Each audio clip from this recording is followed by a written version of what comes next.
So have you been told you should buy the dip? Should you be dollar cost averaging right now as the market's going down? Should you be buying more? You know what? I would not do that until you understand this. We're going to cover that today.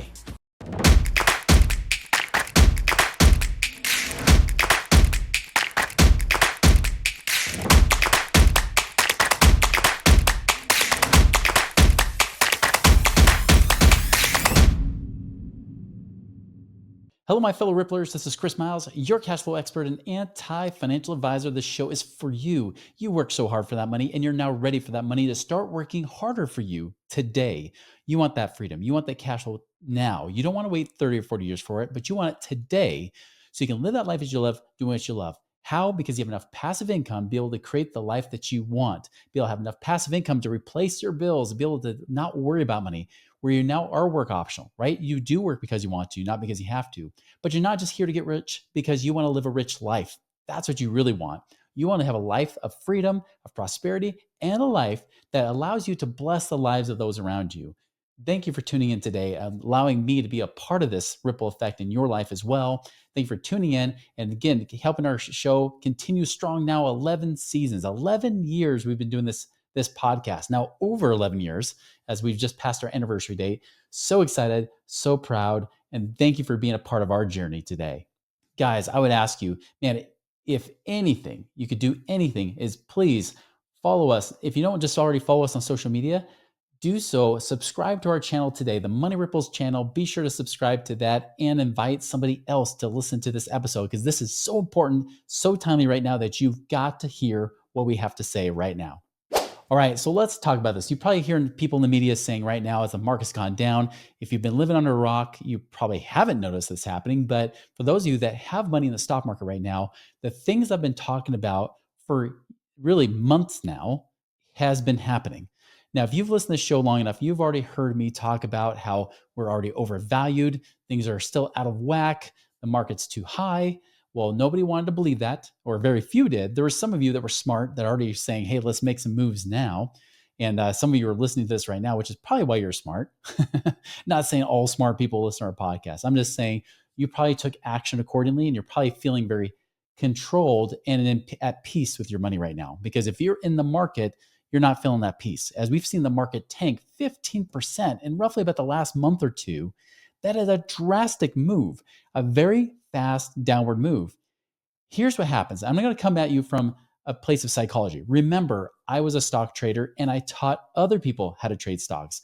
The big conversation we would always have was not just about knowing the buy and sell signals of when to get in or out of the stock market, but it was also how to control your psychology, your mindset, because so often people would rationalize decisions that they made where they would lose lots and lots of money stock trading.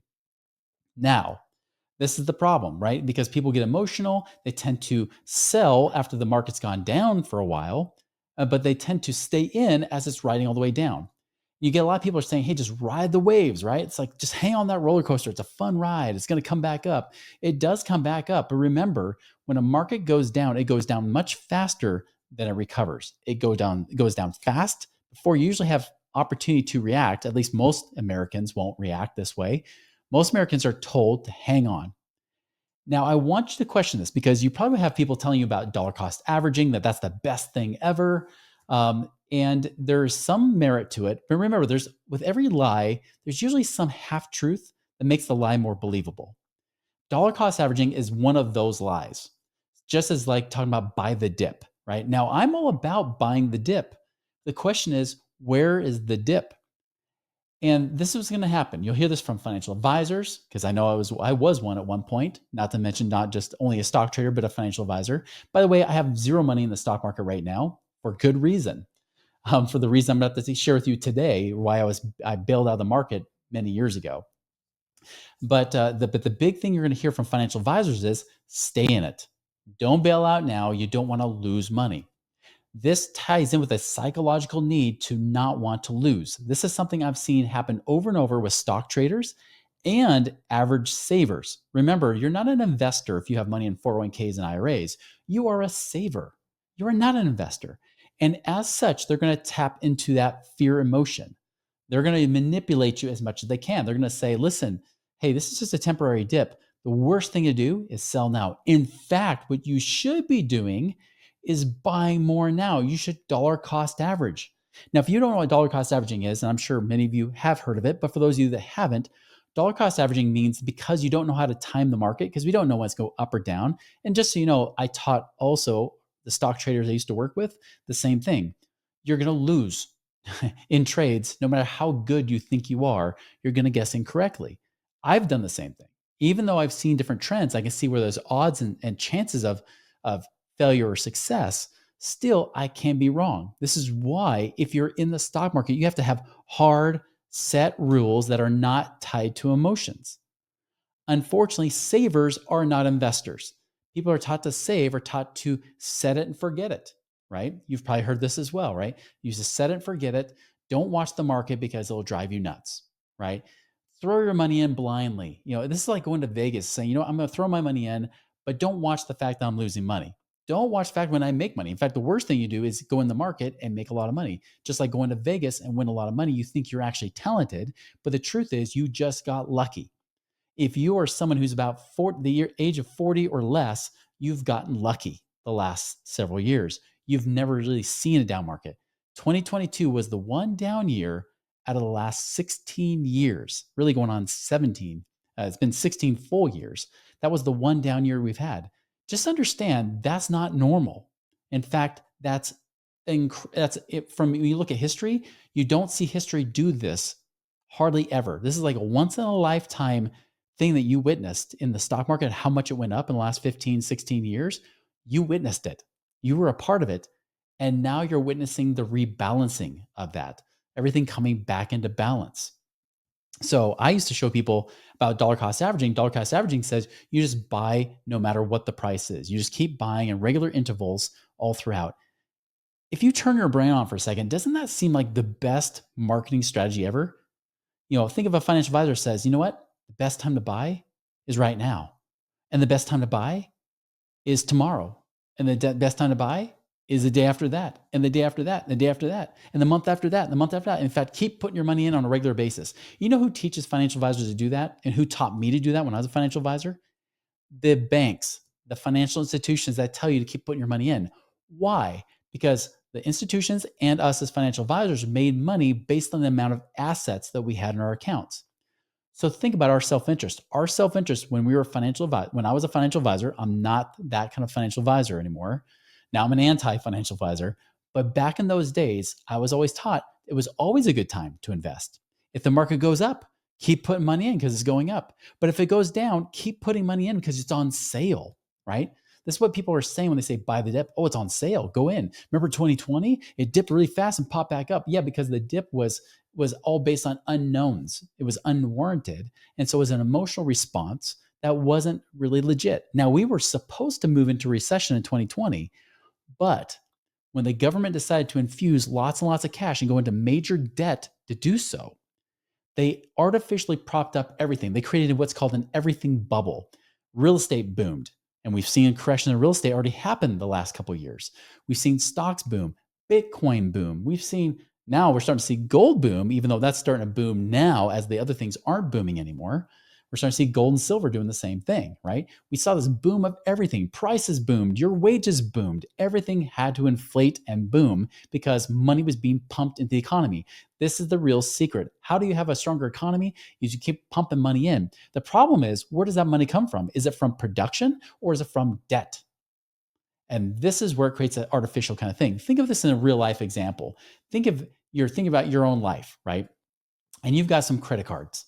And even though you're paycheck to paycheck, you start spending credit cards and you start to show this great life. You start to buy those great Nike, Jordan Air Jordans or whatever you're going to get, right? A couple $100 or more shoes you're going to buy. You're going to buy the nicer car because you can buy it on credit.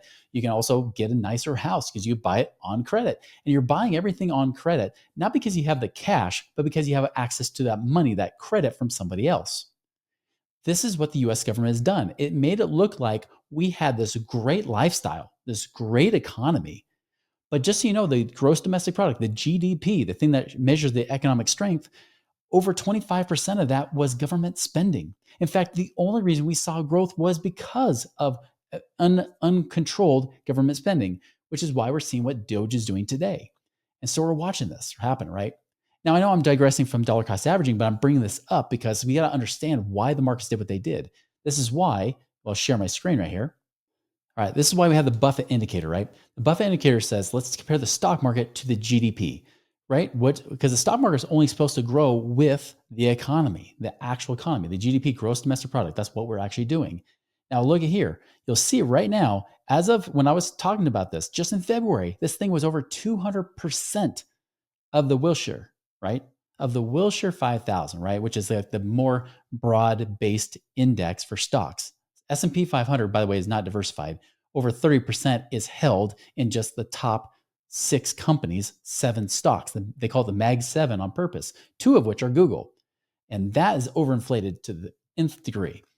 But we got this here. It got over 200%. You've heard me talk about this. Guess what? Now it's down about 180%. It's still super high, 100%. The last time we were there, look, was about April 2013, right? Which is when the market was starting to come back up. We dipped below to 50%, of course, in 2009. That's where about February, March of 2009, it hit a low, and the SP started to come back up from that point on. Now, yes, we saw it spike up there to 2021. Then going to 2022, we started to see it dip because then also the GDP dip, the economy started weakening. And as a result, the stock market also went down. Just, stock market and the economy are not always correlated. It did in this case, especially when interest rates were rising like crazy. It definitely did some weird, crazy stuff to the market too. So 2022, we saw the dip. Then it just started popping right back up and recovering in 2023. So that dip was like, oh, it's just temporary. The market always goes up. But look, again, it's still way higher than it should be. And it has been really for now about a dozen years, right? For over 12 years, it's been that way. This is overvalued. For the SP to get back to normal, right, it would have to drop even further. So it would have to drop about 50% from where we were in February. Where were we in February? Guess what? Let me show you. Okay, showing you the last 5 years here. Back in February, you can see right here, we were up over 6,000, weren't we? Over 6,000 we hit up there. What if we hit half? That means that the S&P would have to drop probably below 3,000 points. Now, right now, I'm recording this as of April 7th, right? So this is about a week or so ago. This could change. By the way, I actually expect to be a little, what's called a bear market bounce. Bull markets, when stock markets go up, has a trending up. Bear markets when it's trending down. Well, a bear market bounces when it goes down, but then it bounces up. Just so you know, it never goes straight up. I mean, even looking at these bull markets, 2020 to 2021, there was hardly ever a dip, right? There was a little dip there and a little dip here, right? But it would keep bouncing up on the uptrend. Well, it does the same on a downtrend. 2022, we started to see that downtrend, right? It goes down. It doesn't go straight down. It popped back up. This is when people get duped the most. You might have done this, even if you were listening to my podcast back then. And I was warning people saying, hey, this is a good time. If you see the bear market bounce where it bounces up for a few days or so, that might be a time to lock in your gains and pull the money out. Now, I can't advise people what to do when it comes to pulling out stocks and things like that because I don't know your situation. I'm not, here to give you that advice. But if you're trying to time it like a stock trader would, you would say, hey, when there's a little bit of bounce and it's going down, I'll try to get out. Now, a stock trader, by the way, would not do this. A stock trader would say once it got down below a certain percentage, maybe 5 to 10%, they would pull their money out, right? We call that a stop loss, right? We say, hey, if it hits this price, we're out. That's how you get rid of the emotion. If it hits this price, I'm out. Now, for almost all of you and any trader, if they were doing this, they would say, I would already been out by now because the market has dropped way too far and it did it fast. You would have already moved your money out of the market by now. So the smarter traders have already moved their money away from the market. The problem is people are like, well, can it keep going down? The answer is no, it doesn't keep going down. But when it bounces, notice it bounces up to a high, but the high is lower than the previous high. It goes down a little bit and then it goes down to a lower low. And then it pops up to another high, but it's a lower high than before. And then it goes to a lower low. That's how bear markets work. It goes down, goes up a little bit, and then down more. Goes up a little bit, and then down even more. So right now we've seen it go down. I expect this thing to pop back up. And again, we'll see what happens over the next week. Maybe I'm right. Maybe I'm not. Put in the comments if I was. But I expect maybe it'll pop up, maybe to like roughly about between 5,000 and 5,500. I don't know if it'll pop up above 5,500. If it does, it'll get very close. It looks like there's some resistance around 5,600. It could be there's some support around 5,450. So you either pop up maybe above 5,400 a little bit, or if it does, it'll maybe hit 5,600, but then it'll bounce back down, is my guess. If you've been following this podcast, you're probably looking for great ways to create passive income right now, right? Well, we got you covered here with Central Lending. Central Lending specializes in alternative investments that actually are designed to create steady returns and long-term financial security for you and your family. Now, they prioritize transparency. They love, building those strong relationships, giving you that confidence and peace of mind, knowing that you have your money working harder for you, so you don't have to work so hard for that money. You want to learn more how to do that? Go to centrallending.com and check out what they've got today to create your passive income and wealth creation right now. Now, does that mean it's guaranteed? No. And when does it happen? It's hard to say. It could take days, it could take a week or two, just depends. I don't think it'll be consistent, right? I don't think it's always going to be that way. Here's the thing to understand. When they talk about dollar cost averaging, they're saying now you just buy throughout. You don't know what the timing is. So just keep buying. In fact, if it goes down, good, you bought on sale. So I shared this over 20 years ago as a financial advisor. Let's see if you guys can see this. Oh, look at that. You can. Although on my end, it's backwards. Hopefully it's not backwards on your end. But this is what it looks like for me. Now you'll see here, you see three different examples. You see one example of a stock going straight up, another example that goes down, loses half its value, and then goes back up to where it started. So it started at 10, went down to 5, and went back up to 10. And then the last one looks like the Great Depression. It was at 10, dropped all the way down to $1, sat there for a while, and then popped up to $4. Now, the whole point they show you here, they'll say, well, look, if you bought all the way up in that first one right here, right? You'll see you buy all the way up. You bought, in total with the shares you're putting in, what was it, $200 a month?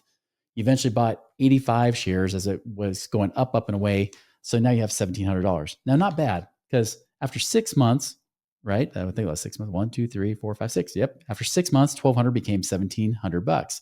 That looks pretty good. But look at the one that was at 10, dropped in half, and then popped back up again. Look at the value. Still $1,700. You still had the same amount of money, even though it's half the price of what it was here. Why? Because you bought at half price. Now they'll show you the other one. They'll say, but if it was 10 and it goes all the way down to 1, now you're buying on dirt cheap sale. Look, even though it only goes up to $4, a fifth of what it is up here, you have more money than the top one. You have $2,100 versus that 1,700, right? And so we tell people, you keep buying. You buy no matter what, if it goes up or down. Now, is that concept correct? Technically, yes. But remember, figures don't lie, but liars figure. Because the truth is saying, well, what kind of stock market do we have? Now, when I show you the stock market, let me go back to here again, right? Oops. So let me go back to the stock market again, right? So we show you here, yeah, cool. You got some dips, you got some valleys. But what's the stock market look like over time? Well, if we go way back, right? And I'm not even going as far back as we can go and go back to the 1920s here. But I'm showing just from 1985 till now, the last 40 years. Look what it's doing. Which chart does this look like? Doesn't it look like the one that's always going up? Yeah, exactly. It's over time. Yes, the stock market does go up. It does get more expensive, right? It looks like this one. Now, there was a great period, of course, between 2000 and about 2013 where the market did not go up at all. It went up in 2007, it topped out, and then by about the beginning of 2008, it crashes, right? So we had the 2000 Y2K that crashed, dipped, that popped up, and then right there at the end of 2007, it started tanking again fast. Then it popped back up. Now, just so you know, most people it took till 2015 to get their money back because there's fees being charged the whole time. Again, remember, a financial institution and advisors charge you fees based on the money you keep there. Of course, they're going to tell you to keep buying, to buy the dip, buy it now, right? They're going to keep saying this over and over and over. But that is a mistake. That is a big, big mistake. The best thing you could possibly do is wait for a big dip to go in when nobody wants to go in. Now, hindsight 2020, right? Yeah, they are correct. There's no way you can really fully predict. But I'll tell you, it's easy to predict based on what you're hearing out there. Because Y2K, I'll tell you, it's funny, interesting. 9/11, actually, it popped up. You know that the market actually started to recover? But then in 2002, when all this fraud was coming out, like Arthur Andersen and bad accounting principles, that's when we saw the biggest dip, about a 22% dip in 2002, to bottom out in March 2003. We saw the same thing happen, especially 2008, huge dip in 2008. And then about the 2009, really this dip that happened, that was such a big correction in the market, only lasted for really less than a year and a half, right? And then about March of 2009, it started to pop back up again. It wasn't essentially like a bull market. It took a little time for that to confirm, but it did start to recover at that point. Well, the best time to go in the market is when nobody wants to go in, when everybody's scared of it, when everybody is hating it. The best time to leave the market is when people are still in denial, when you're seeing the signs saying, hey, this thing is overbought. Look at how high it is there. This is way, way above where it should be. This last five, really, I mean, really, it's not just 5 years. I mean, look, the entire decade of the 2010s, just straight up, up and away. Little correction 2022, and then it shot back up again, with no reason to go up. It wasn't because the economy was good. It was all because money was being pumped. The Biden administration was pumping money in there. Now we're having all this correction. And we have like things like Doge going in and finding all this horrible spending. They're going to say, let's cut back on government spending. Guess what that does? That buff indicator I showed you will go up again because the market will have to go down more if there's going to be less government spending. There's less spending, less money goes around. Just like if there's less money being paid to different companies, those companies cannot pay their employees. They start laying off people. You start to see more unemployment. You'll start to see that happening pretty soon. Hopefully it's not you, but there's a chance it could be, right? This is why you need cash liquid. You start to see this stuff happening. All these corrections will happen because everything's been awesome, like the Lego movie. Everything was awesome until it's not, right? And that's what we're running into right now. Like I said, short term, I think from what I'm seeing right now, we'll see a little pop back up, right? When like going back to shorter term one again, it'll start to pop back up a little bit, even though it's showing right around 5,000 right now. But I think you'll see it go down further. If it's to go back into real balance, and it doesn't always go down to the point where it gets into equilibrium, and sometimes it goes past it, as we've seen before, it could actually go much lower. It could go into the 2000s on the S&P. Imagine if it lost another 50% from where it is right now. So what's the point? Point is, dollar cost averaging doesn't work. If a financial advisor was smart, they would say, don't buy as it's going up. They would say, wait for the dip and then throw all your money in then. Save all your money, maybe earn some good steady returns. That could be things like treasury bills. It could be things investing in treasury bills like whole life insurance. It's paying 6% tax-free right now. You got things like that. You could be doing real estate investing in the meantime. Wait for the dip. I think I'll actually probably, if I do see a good significant dip in the market, you'll probably see me put a little bit of play money in the market again. Right now, I've got zero. The reason that Warren Buffett has got $334.8 billion in cash as of the end of 2024, could be even more as of today. But the reason he has that much in cash is because he's waiting for this very thing to happen. He knows everything is bad value. Everything is too high of price. This is like trying to buy eggs at the end of 2024 and early 2025, right? You know the prices are way too high. You start to think, should I even buy eggs right now? You should have been thinking the same thing about stocks the last couple of years. By the way, if dollar cost averaging really worked, this is what you should be doing when it came to groceries. They would say, just keep buying groceries throughout. Yeah, but right now, I just saw this deal 50% off or a BOGO deal, right? Buy one, get one free. I just saw that actually recently with some bread I was buying. Did I buy extra bread? You bet. Am I going to freeze some of it? Yeah, you bet. Why? Because it's on sale. If it's on sale, I will buy more. But you have to ask yourself, where is it on sale? This is why I told you guys back in 2020, I said one of your best investments, your best inflation hedge, and I said this in 2021 and 2022, one of your best inflation hedges would be to buy food storage. Why? Because price of food does always go up. It's kind of like the stock market. So when was the best time to buy food?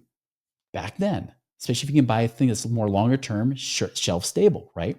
Now, of course, you can cycle through it and you can use it a little bit or whatever what might be, but that became a great investment. That same food is worth like double today. Despite what they say about inflation, it's now double. My assets of food double. Now, of course, we end up eating it, yes, right? But think about stocks. You don't have to eat stocks, right? You could hold it forever.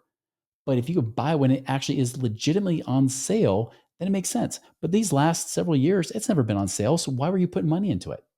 It was just going up, up, and away. Well, you just never know. Yeah, you don't. Buy assets that actually are of good value, not ones of bad value. So this is one of the big reasons why I don't put money in the stock market, because it's so unpredictable because you can't predict. And it always comes back. People always say, I can guarantee there are going to be comments. They'll say, yeah, but you're just going to dollar cost average. Nobody can predict the market. You're right. You can't. Now you can predict some things. And I've been giving you those predictions for quite a while and giving you these warnings already. But again, you can't really predict the market. Well, why would I be in something that I can't even predict? That means I can't even predict my money will be there when I need it. How can I predict if I can't predict the stock market? That's why we keep buying in whenever. How can I know when to pull out that money? I can't just pull out that money whenever. What if it dips and I'm pulling out money while it dips? You lose 20%. I mean, let's just say the market goes down another 5% from where it is right now, right? Which is not much from now. But say it's that 5% total, 20% total that let's say the market drops. You pull out money then. So you had say $1 million and now is only worth 800,000. And then you're like, yeah, but I was going to live on, 50,000 a year. I was going to pull out 5%. Okay, well, now you went down to 800,000. You pull out your 50,000 because you have stuff to live. Now you're down to 750,000. Even if the market recovers 10%, you're only up to 820,000. Well, if that next year you have to pull out 50,000, you're down to 770,000, right? You'll never get back up to that million. You thought you could live on a million, and no, that starts going down. All you need is a couple of bad years while you're pulling money out, and that's it. This is why I'm hating financial advice right now. So many people have been saying, oh, even if you're retired, keep money in the market. You got to keep that growth going because they didn't, because there's people out there that don't have as much gray hair as I do that have been in the market less time that haven't seen this stuff. If you're a Gen Xer, you've kind of seen this happen. If you're a millennial, you've never seen a market that's really down. 2022 doesn't really count. Okay. And so that just seemed like a fake out to you. So those kind of things you got to be careful of. You've got to be so aware of. This is why, again, I don't put my money in a place where it's gambling. I put my money in actual real assets. Can real estate lose money? Yes. That's why, again, I have money in real estate, but I diversify in different asset classes within real estate, subclasses of real estate. I have oil and gas. I have things that are also in raw land. I have single family homes. I have things in multifamily, right? I have money in different places. I have lending. We've been doing lending last couple of years. I've been doing great, right? I put money in different places to diversify and it pays me income. I don't worry about these dips. I don't worry about what the news says and all these dips in the markets because it doesn't affect my math, my numbers. That's the great thing about real estate. It's not affected by day-to-day movements. If you're in the stock market, you're affected by day to day and it will cause you to freeze and do nothing. And as a result, that is how you lose money. And usually when people start bailing out is when they've already lost money for a good year or two. And as it starts to recover, then they say, I'm tired of this. Now I'm bailing out. It's like the person that says, I had $1 million in here. Now it's worth 750,000. Now I'm getting out, right? The best time to get out is probably when you saw that million go down to like 950 or 900,000 and say, I'm going to move it into a safe money market fund, or I'm going to move into a bond fund and just keep it there, keep somewhere safe, preserve my money until I know where I can put this money and make it work. By the way, if you're wondering what you could do with that money, go to moneyripples.com. You can actually reach out to us there.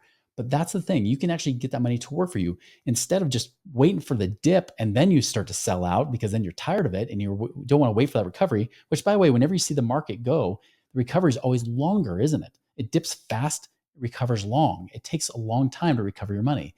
That's why I said after Y2K, people waited 15 years to get back to where they were. And after inflation, they were still only about half because prices more than doubled by that point.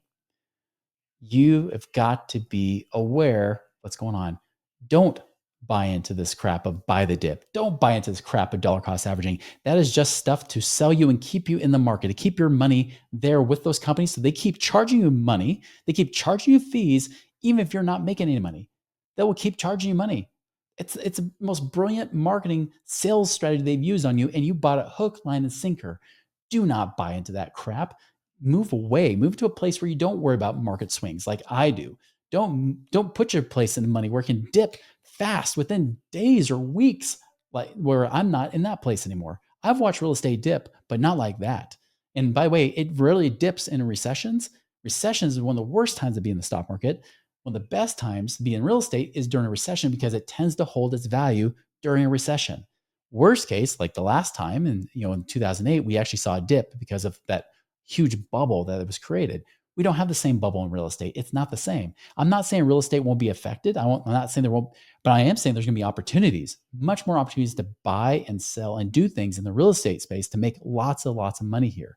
The people that win during a recession, and I do believe we're moving a recession, and I believe that Trump is wanting a recession right now because you have to do that to correct what's going on because it's been a lie. It's all been a farce. You've been duped the whole time that we were actually in a strong, booming economy. That is not the case. We were not in a booming economy. It was a moderate, mildly, maybe growing economy only because of the government spending that was going on. That was it. We're in a place right now where you want to preserve cash And you want to make sure you invest it in places that are real assets with real value, not arbitrary value based on whatever types of electronic trading is happening. Just so you know, over 90% of the trades in the stock market today aren't even humans. It's literally buying and selling off of AI type of stuff, off of like looking for keywords to buy or sell. It's not even humans doing this. This is being driven by AI. Do you trust that? Why would you? So again, don't follow the masses because the masses will go broke. There will be more and more stress. I am predicting it. I've been predicting it. And now you're starting to see the evidence of it. The smartest people will say, I'm going to act now. I'm going to be able to find a way to at least preserve my cash and then move into a place that makes me real money. And even as a bonus, makes me actual income. Where the stock market makes me no income, I can make real income here. Again, if you want more details, how do you go about doing that? There's even a passive income calculator. There's plenty of information on moneyripples.com. Check that out today. Guys, remember, your time is right now. I've given you that warning for months and years. The time is now at hand. What are you going to do with it? That's your choice. Make it a wonderful and prosperous week. We'll see you later.